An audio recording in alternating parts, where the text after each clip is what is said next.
good morning. It's 24 meters radius. I am going to drag the load. I will drag the load so that we can lift it because it's heavy. So we need to drag this load.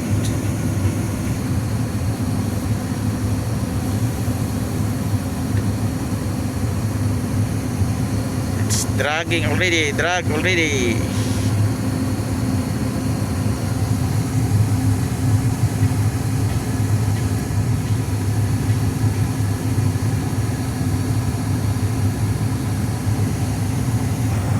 Finish the other side, the left side, so another side, the right side we need to drag it. I cannot lift it directly because it's too heavy, so we need to lift it side by side.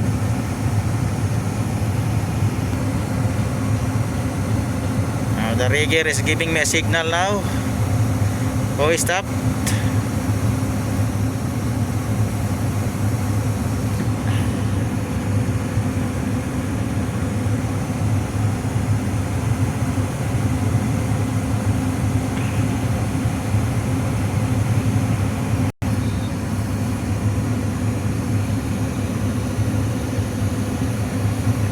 Finally, the load is close now, very close.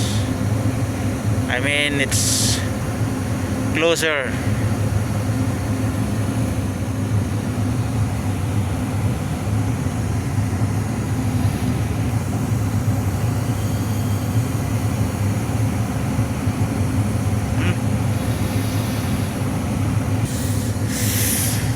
It's done, guys. Dragging the load side by side to bring it closer to my crane.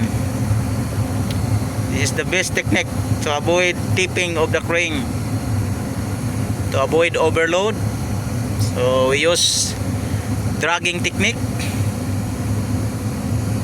but not totally lifting the load, just lift it side by side to make it safe. So guys, thank you very much. Bye bye.